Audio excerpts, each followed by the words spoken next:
반갑습니다. 오늘은 하나님을 노엽게 하지 말라라는 제목으로 말씀을 드리겠습니다. 예레미야 44장 6절의 말씀, 애굽 땅에 사는 모든 유다 사람 곧 믹돌과 다바네스와 놋과 바드로스 지방에 사는 자에 대해서 말씀이 예레미야에게 임하니라 이르시되, 예레미야에게 또 말씀이 있는데, 우리가 지난 시간에 본 것처럼 유대 백성들이 하나님의 말씀을 저버리고 애굽 땅에 들어갔습니다. 애굽 땅으로 도망을 갔습니다. 거기 가면은 안전하고 생명을 구할 줄 알았습니다. 그런데 그렇지 않았죠. 예레미야는 애굽에 따라 들어가서 이 말씀을 전했습니다. 거기서도 너희들이 심판을 받게 될 것이다 라고 말하고 있습니다. 참으로 예레미야의 여정은 정말 백성들이 싫어하는 말만을 골라서 하는 그러한 선지자였어요. 예루살렘이 멸망하겠다는 그러한 심판을 받겠다는 그런 말을 해서 또 그가 죽을 뻔도 했었는데, 또 애굽까지 쫓아가서는 애굽에서 또 애굽에 온 유대인들에게 말을 합니다. 너희가 반드시 멸망하게 될 것이다. 하나님을 노엽게 하지 말라. 이렇게 얘기하고 있는데, 자 2절 보세요. 만군의 여호와 이스라엘의 하나님께서 이와 같이 말씀하시니라. 너희가 예루살렘과 유다 모든 성읍에 내린 나의 모든 재난을 보았느니라. 보라, 오늘 그것들이 황무지가 되었고 사는 사람이 없나니. 제일 먼저 하신 말씀이, 네가 애굽 땅에 와서 호의호식하고 잘 살 줄 아느냐? 그렇지 않다라는 거예요. 반드시 재난을 보게 될 것이다. 왜냐하면 예루살렘과 유다 모든 성읍에 하나님께서 재난을 내리셨기 때문에 그러한 재난이 바로 애굽에도 내리게 될 것이다. 그 재난이 내리게 되니까 유다는 황무지가 되었고 유다에 사는 사람이 없게 되었다 하는 것이죠. 3절 보세요. 이는 그들이 자기나 너희나 너희 조상들이 알지 못하는 다른 신들에게 나아가 분향하여 섬겨서 나의 노여움을 일으킨 악행으로 말미암음이니라. 그렇게 황무지가 된 이유가 뭡니까? 조상들이 알지 못하는 다른 신들에게 나아가 분향했다는 거예요. 우상 숭배입니다. 그래서 하나님의 노여움을 일으키게 되었다는 것입니다. 그것은 반드시 심판으로 이루어지는데 인생을 황무지로 만드는 심판이 있게 되는 거죠. 여러분의 인생이 지금 어떻습니까? 황무지입니까? 하나님의 심판이 이룬 것을 직감해야 됩니다. 이제 하나님께 돌이켜야 될 때가 된 것입니다. 4절에 보세요. 내가 나의 모든 종 선지자들을 너희에게 보내되 끊임없이 보내어 이르기를 너희는 내가 미워하느니 가증한 일을 행하지 말라 하였으나 그들이 듣지 아니하며 귀를 기울이지 아니하고 다른 신들에게 여전히 분향하여 그들의 악에서 돌이키지 아니하였습니다. 황무지가 된, 인생이 황무지가 된 그 이유를 설명하고 있습니다. 끊임없이 선지자를 보내었다 그랬어요. 그래서 가증한 일을 행하지 말라, 악행을 행하지 말라 끊임없이 경고했으나 유다 백성들은 그것을 듣지 아니했습니다. 귀를 기울이지도 아니하였습니다. 다른 신들에게 여전히 분향하여 악에서 돌이키지를 아니하였다. 인생이 황무지가 되는 이유, 하나님의 말씀을 듣지 아니하고 청종하지 아니하고 순종하지 않기 때문이라는 것을 우리는 알아야 되는 것입니다. 6절에 보세요. 나의 분과 나의 노여움을 쏟아서 유다 성읍들과 예루살렘 거리를 불살랐더니 그것들이 오늘날과 같이 폐허와 황무지가 되었느니라.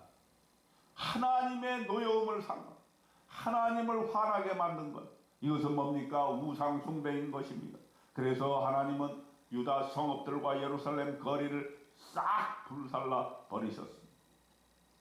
오늘과 같은 폐허와 황무지가 되었다고 증언하고 있는 것입니다. 그리고 말씀하십니다. 7절에 만군의 하나님 이스라엘의 하나님 여호와께서 이와 같이 말씀하셨느니라.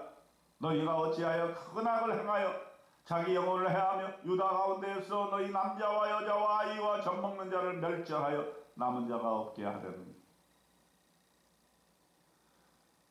유대인들은 애굽에 가서도 그 애굽에 따르면 우상 숭배하기를 그치지 아니했던 것. 그렇게 심판을 받았는데도 불구하고, 그렇게 채찍에 맞았는데도 불구하고 돌이키지를 아니했다는 것입니다. 오히려 더 큰 악을 행하고 자기의 영혼을 스스로 해하고 갉아먹고 있었다. 우리의 영혼은 지금 어떻습니까? 스스로 영혼을 갉아먹지 않습니다. 많은 우상으로 말미암아 우리의 영혼이 피폐되어 있지 않습니까? 8절 보세요. 어찌하여 너희가 너희 손이 만든 것으로 나의 노여움을 일으켜 너희가 가서 머물러 사는 애굽 땅에서 다른 신들에게 분향함으로 끊어버림을 당하여 세계 여러 나라 가운데서 저주와 수치거리가 되고자 하느냐. 우상은 너희가 너희 손으로 만든 것입니다. 그것은 하나님의 노여움을 일으키는 촉발체가 되는 것입니다. 그리고 애굽 땅에서 다른 신들에게 분향함으로써 그들 스스로가 하나님으로부터 끊어짐을 당하였던 것입니다.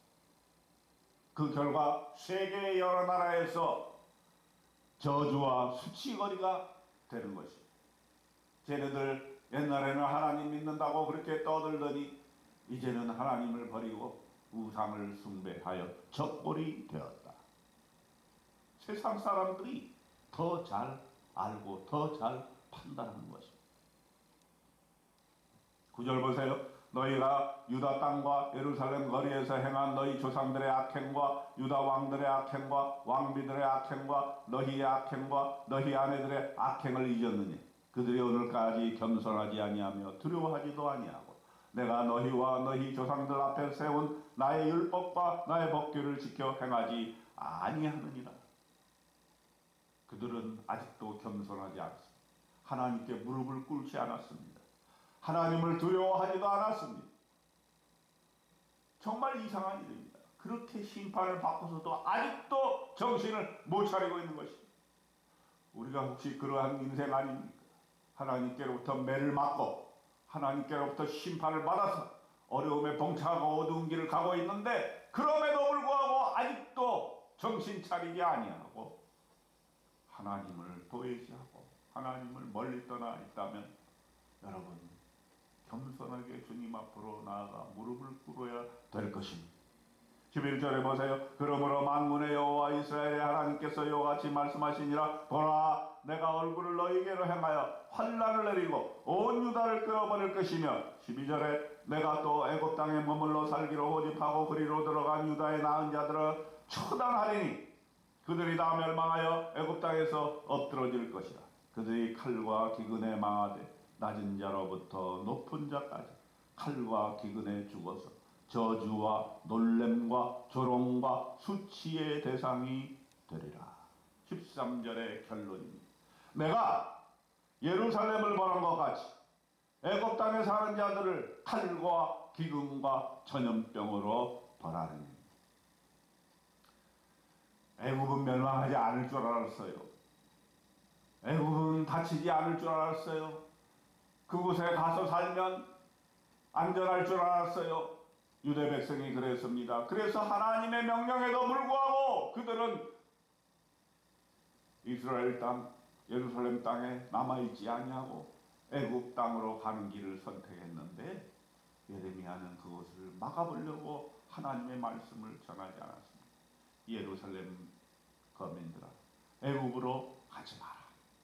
그런데 굳이 고집을 세우고 자기 뜻대로 애굽으로 갔는데 하나님의 심판은 이제 애굽에까지 이르게 된 것입니다. 여러분, 예레미야 44장에서 하나님께서 오늘 우리에게 주시는 메시지는 뭡니까? 하나님을 노엽게 하지 말아야 된다. 하나님이 왜 화가 나십니까? 하나님께서는 여러 목사들을 통해서, 목회자들을 통해서, 하나님의 사람들을 통해서 하나님의 말씀을 전하는데 그들은 기울여 듣지 아니하고 청종하지 아니하고 순종하지 아니하고 자기의 길을 가는, 우상 숭배의 길을 가는. 얼마나 많은 세상의 우상들이 지금 존재합니까? 세상의 가치와 철학들이 존재합니까?